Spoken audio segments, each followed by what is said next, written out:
In the late 1960s, Northern California was a place of quiet confidence. It felt safe.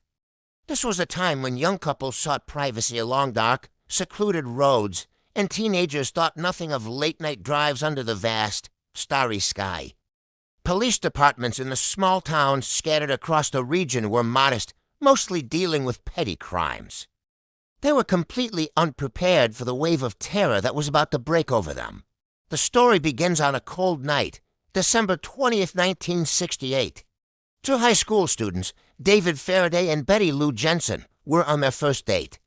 They parked their car on a desolate stretch of Lake Herman Road in Vallejo, a popular lover's lane. It was just after 11 p.m. when another car pulled up behind them, its headlights cutting through the darkness. Moments later, the peaceful silence was shattered by the crack of gunshots. David Faraday was killed instantly, a single bullet to the head. Betty Lou Jensen managed to open her door and run, but she didn't get far. She was shot 5 times in the back and collapsed onto the gravel. When police arrived, they found a scene of brutal, senseless violence. There were no witnesses, no suspects, and no apparent motive. The investigators at the time believed it was a random, tragic act of robbery gone wrong, perhaps. They had no idea this was just the beginning of a nightmare. 7 months passed, and the initial shock faded. Then, on July 4th, 1969, the terror returned. Another couple, Darlene Farron and Michael Mago, were sitting in their car at Blue Rock Springs Park, just a few miles from the first crime scene. A car approached, its lights blinding them, then drove away before returning moments later. A man got out, walked up to their window, and opened fire without a word. Darlene was killed.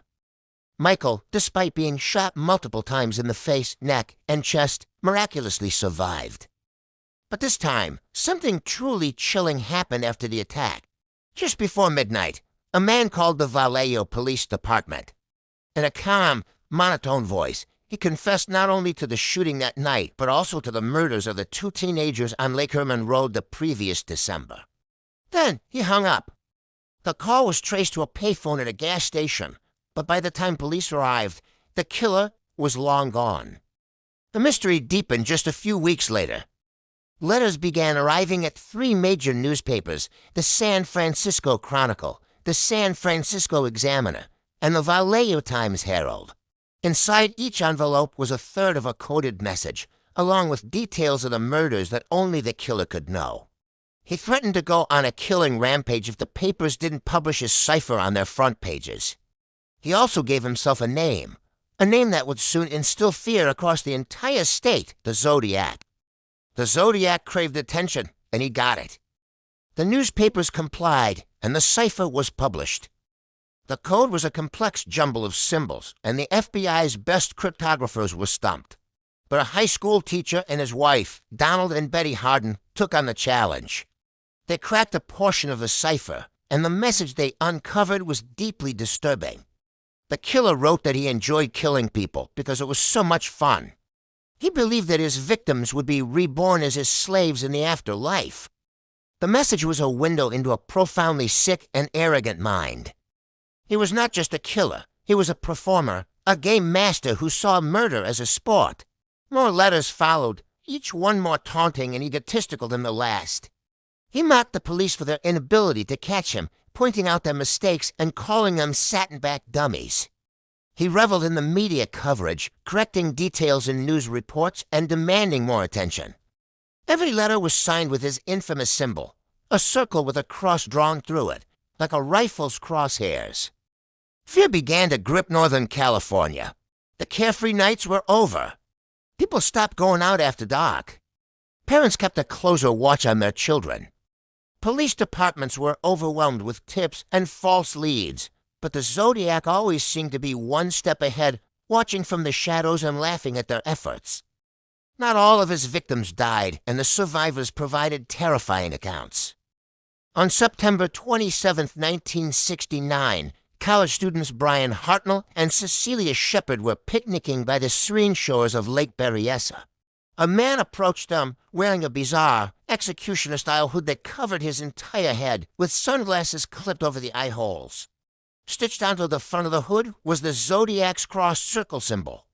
In a strangely calm voice, he told them he was an escaped convict who needed their car and money to get to Mexico.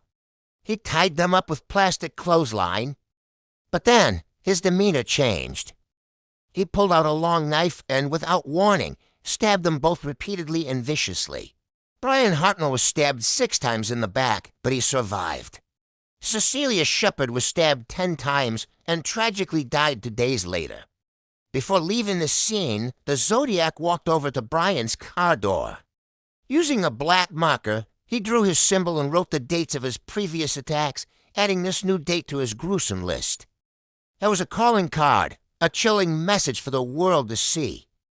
Just 2 weeks later, on October 11, 1969, the Zodiac brought his reign of terror into the heart of San Francisco. A taxi driver named Paul Stein picked up a passenger in the city's theater district. A short time later, Stein was shot in the head at point-blank range. The murder was witnessed by several teenagers across the street, who called the police. They described a man wiping down the inside of the cab before calmly walking away. In a disastrous mix-up, the police dispatcher mistakenly reported the suspect as a black male, and officers who passed a white male matching the real killer's description let him go. A few days later, a letter arrived at the San Francisco Chronicle. It contained another chilling piece of evidence, a bloody scrap of Paul Stein's shirt. The Zodiac was proving he was there, that he was in control. He also included a new threat, this time to attack a school bus and pick off the kiddies as they come bouncing out. The city was on edge, and armed guards began escorting school buses.